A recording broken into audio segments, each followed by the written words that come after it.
I'm Lucas. I'm Kodiak. Here to review the Sony A7sII.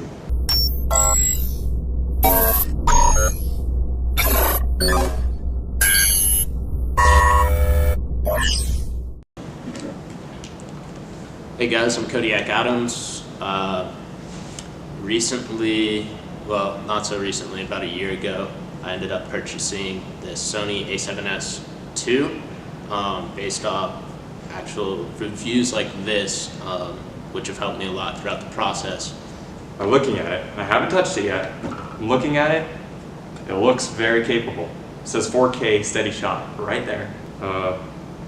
It looks pretty compact. It looks like it's, well, for one thing, I really like the lens. Upon first picking it up, it's pretty decent with weight. It's got a really nice lens to it, smooth focus. It's really, really like exactly the shape that I'd want it to be to hold it like this for any kind of just pick up and go photography or videography. Shutter button is very springy. Overall, I'd say this camera has a very aesthetic look to it. Just a few notes I've mentally taken throughout that year process of kind of learning this camera and I don't know, getting more comfortable with it. Some things I really like. Start off one, everyone who's into videography should know this. This is a low light monster. Like absolutely insane. I can push my ISOs upwards of 25,000 before my images get noisy. So, you know, it gives me some great capabilities in situations like concert photography or videography, which I do a lot of. Dark locations during music videos or places in music videos where I can't bring in my own lighting equipment to light things up. It's easy to find a little block of sunlight coming through a window or something and just use it as a key and then push the ISO a little bit and get a crisp, clear image.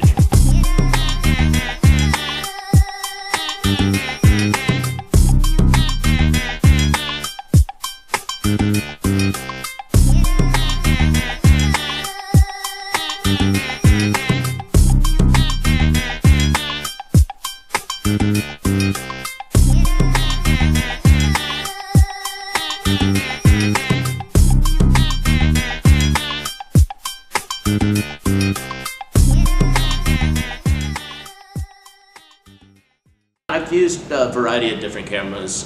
Do a lot of documentary work with Rocky Mountain PBS. We use a Canon C100 for that. A few moments later. Canon C100 Mark II, the newest one they've come out with. And you know, I like those cameras. They're great. The run and gun shooting's awesome. But the cinematic look that this camera gives, like for this size, like insane. I mean, you know, it does have a bit of weight to it for a DSLR, but it's not very heavy. It gives a cinematic look. They're full feature films that are shot with just these cameras and Sony glass.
Granted, their budget for their films is like $100 billion. They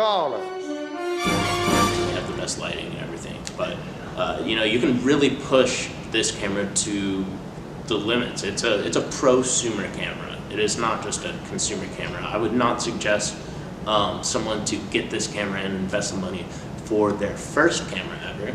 But if you're looking to really pursue a career in that, or you've become a hobbyist who's really pushed his limits with a basic Canon T6i or the Rebel cameras, the lower end Sonys, which are not full frame sensors. So that's another great thing about this. It's a full frame sensor, so I mean you really get all of that image. I use it for music videos, and the high frame rate that this camera is able to shoot at is one of the best features as well. Tell me this was in the plans, left me in the stands, heart all in my hands, turn that shit all into sand. Then you told me be a man, tell me this was in the plans, gotta understand, let me damn, heart inside your hands, turn it into sand. Now I'm doing better with time, doing better with mine, doing better with trying, doing better with lies, I'm doing better with buy, doing better, I'm fine, just don't hit my line, blacked out like I did me drink until I black out, I got a black car, got 200 on it. The next great thing is when I'm doing gimbal work and stuff, you know, I've used some of the Canon cameras. I've used a Canon 70D on a shoot, and I was doing some gimbal work, and you know, it was great. Like, I love the camera, I love the skin tones that Canon offers, but again, it's got this bad boy, and so I don't know if you guys can see that, but that screen actually comes out about 2 or 3 inches and then can rotate up and down. I mean, like fully upside down. So that gimbal work, when it's sitting on a gimbal, I'm able to see the screen no matter what. I can hide the screen from sunlight if it's shining directly on it. You know, it's really dynamic. I'd give this camera like a full 9 out of 10 stars. Really prosumer quality. It's everything you would want from a DSLR as a videographer. Well, thanks for watching, and again, I'm Kodiak. I'm Lucas. We appreciate it, and hopefully, you know, this helped you on your decision on whether or not you want to buy an A7S II.